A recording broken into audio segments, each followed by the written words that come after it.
I just watched an American nursing student break down crying on TikTok. Not because she failed an exam. Not because of a breakup. She was crying because she calculated that by the time she finishes her degree, her student loan interest will have cost her more than an entire BMW. Meanwhile, I'm looking at photos of Norwegian university campuses that look like luxury Scandinavian design hotels, and the tuition price tag? $0. Not low. Not subsidized. Zero. But here's the number that made me stop scrolling. The average Norwegian medical student graduates with about $43,000 in debt. The average American? Try $217,000. I thought I understood the student debt crisis. But when you see the math from the other side of the Atlantic, it stops making sense. So I did what any rational person would do. I went down the rabbit hole. And what I found is so counterintuitive, so fundamentally different, that it challenges everything we've been told about the cost of education. By the end of this video, I'm going to show you the exact formula Norway uses to make this work, and the one number that explains why America can't just copy-paste it. Stick with me. Let me give you some context. I'm American. I have friends who are still paying off their bachelor's degrees 15 years later. One of them jokes that his student loan is his longest relationship. It's funny until it's not. So when I first heard Norwegian universities are free, my brain immediately went to, okay, but what's the catch? Because in America, we've been conditioned to believe that quality costs money. You want a good education? You pay for it. You want a top-tier university? You better have a trust fund or be comfortable with debt that follows you into your 40s. But here's where my skepticism started to crack. I found a Reddit thread from an American exchange student in Oslo. She wrote, "I thought free university meant community college vibes. I was wrong. The libraries here have better coffee than Starbucks, the labs have equipment my university in Texas couldn't afford, and I'm taking classes taught by professors who literally wrote the textbooks." Then she dropped this line, "I pay zero tuition.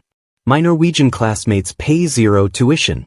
And we're learning from the same Nobel Prize nominees." That hit different.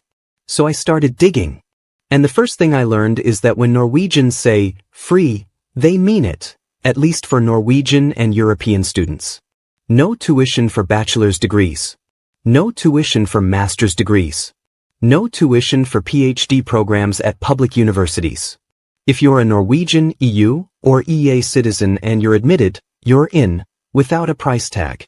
Now, there's a catch for international students from outside Europe. Until recently, they paid fees ranging from $5,500 to $11,500 per year. But here's the plot twist. As of 2025, Norway announced they're phasing out those fees too, with most universities implementing free tuition for everyone starting 2026. But, and this is important, it's not actually free. Someone's paying for it. And that's where the story gets really interesting. Let's talk taxes. Because that's the first place every American goes. Well, obviously their taxes must be insane. And yeah, they're high. The average Norwegian pays about 25% in effective income tax, though their base rate is 22% on all income, and high earners can hit marginal rates up to 40%. In the US, the average effective rate is closer to 20 to 25% when you factor in federal and state taxes combined. So we're talking roughly similar effective rates, maybe a 5-point difference at most. But here's the human translation. That extra few percentage points buys you free university, universal healthcare, a year of paid parental leave, and a pension system that actually works. Let me put it another way. The average American pays $500 to $2,200 per month for health insurance depending on whether it's individual or family coverage, before deductibles. That's $6,000 to $26,000 a year. Just for healthcare. Norwegians pay zero premiums. Zero copays. Zero deductibles. Now add student loans. The average American college grad pays $200 to $500 a month on loans. That's another $2,400 to $6,000 per year. For decades. So when you add it up, Americans are already paying a tax. It's just privatized, unpredictable, and comes with interest rates. But here's where it gets weird. Norway doesn't just make university free and call it a day. They actually pay students to go to school. I'm not talking about scholarships for the top 1%. I'm talking about a monthly stipend for every student, just for being enrolled. It's called Lånekassen, the State Educational Loan Fund. And it gives students about $1,400 per month to cover living expenses. Part of it's a loan, part of it's a grant, up to 40% converts to a grant if you complete your degree. But even the loan portion? While it's interest-free during your studies, after graduation the rate is around 4.7% to 5.1%. In America, federal student loans are at 6.4% for undergrads and up to 9.5% for grad students. Private loans can hit 15%. So Norwegian students aren't just avoiding tuition debt, they're getting reasonable living expense loans that partially convert to free money. When I found this out, I literally said out loud, "Wait, this feels like a different planet." Look, I'm obsessed with this question. Where does the American dream actually live today? Because I grew up being told that America is the land of opportunity. That if you work hard, get educated, and play by the rules, you'll be okay. But the more I dig into these comparisons, the more I realize that the dream isn't dead. It just moved to places like Norway, like Denmark, like Finland. And I know that might sting to hear. It stings for me too. But I'd rather know the truth than live in denial. If you're on this journey with me, if you're trying to figure out where the world actually works the way we wish it worked, join the Nexer community. Hit that subscribe button. Because every week, we're pulling back the curtain on these comparisons, and the data is only getting more shocking. Also, drop a comment. Do you think the US could ever adopt Norway's model? Or is it too late? Alright, let's get into the mechanics. How does Norway actually afford this? 3 things. First, oil money. Norway struck oil in the North Sea in the 1960s, and instead of spending it, they created the Government Pension Fund Global, the largest sovereign wealth fund in the world. It's worth over $1.9 trillion as of 2025. That's about $340,000 per Norwegian citizen. The fund generates returns that help finance social programs, including education. Second, high trust in government. Norwegians consistently rank their government as one of the least corrupt in the world. They trust that their tax money is being used properly. In the US, that trust is, let's say, shaky. So even if Americans wanted to pay higher taxes for free college, there's a fundamental question. Would the government actually use it for that? Third, population size. Norway has 5.6 million people. That's less than the population of Colorado. The US has 347 million. Scaling a policy from Norway to America isn't just a math problem, it's a logistical and political nightmare. But here's what drives me crazy. We act like it's impossible. Like there's no version of this that could work in America. But other large countries have made similar commitments.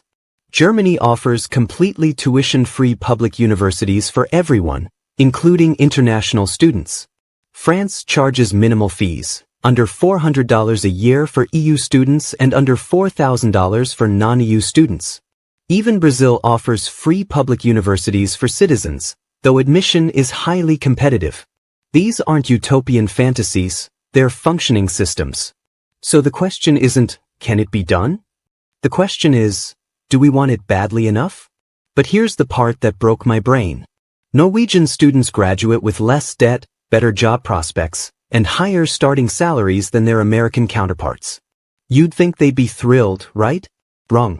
I found interviews with Norwegian grads who were complaining about what? That the housing market is expensive. That their starting salaries aren't as high as they'd like. That life is still stressful. Meanwhile, American grads are celebrating getting a job that lets them start paying off their debt. It's a perfect example of how perspective is everything. What feels like a crisis in Norway would feel like a miracle in America. Let me paint you 2 pictures. Picture A. Sarah, 24, Boston. Sarah just graduated with a degree in social work. She owes $87,000.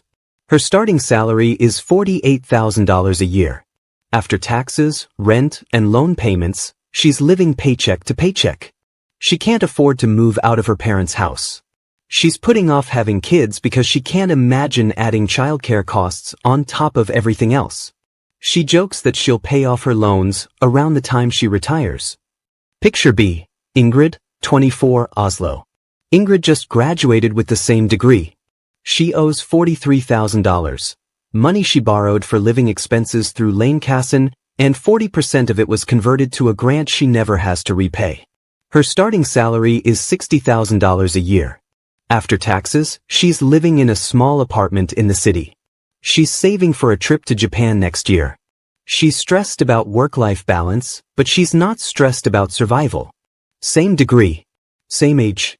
Two completely different lives. And the wildest part? Ingrid's effective tax rate is only about 5% higher than Sarah's. But Sarah's student loan payments are $10,000 a year. So even with higher taxes, Ingrid has more money left over. The math just doesn't add up for America. If this is making you angry, good. It should. Because the truth is, we've normalized a system that traps young people in debt before they even start their careers. And we've been told that's just how it works. But it doesn't work this way everywhere. And if enough people realize that, maybe, just maybe, we can start demanding better. So if you found this valuable, smash that like button. Share this with someone who's drowning in student loans or thinking about college. Because this conversation doesn't happen enough. And it needs to. Now, before the comments explode, let me address the elephant in the room. Norway is a tiny, homogeneous, oil-rich country. You can't compare it to the US. You're right. But here's my pushback. We're the richest country in human history. We spend more on defense than the next 9 countries combined. We have the resources. The question is priority. And yes, Norway has oil money. But so does Texas. And Alaska. And yet, we don't see those states offering free college. Also, let's talk about outcomes. Norwegian students graduate in 3 years for a standard bachelor's degree, while Americans take 4 to 5 years on average. They enter the workforce younger, with manageable debt and higher confidence. That's better for the economy. It's not just compassionate, it's practical. So the argument isn't, let's copy Norway exactly. It's, let's stop pretending the current system is the only option. Because it's not. Remember that number from the beginning? The one I said would explain everything? Here it is, $1.8 trillion. That's the total student loan debt in America right now. Trillion. With AT. If we wiped it out tomorrow, the economic boost would be staggering. People could buy homes, start businesses, have kids. But instead, we're funneling that money into interest payments for banks. Meanwhile, Norway invests $1.9 trillion for its people, not against them. That's the difference. It's not just policy. It's philosophy. So here's my final question for you.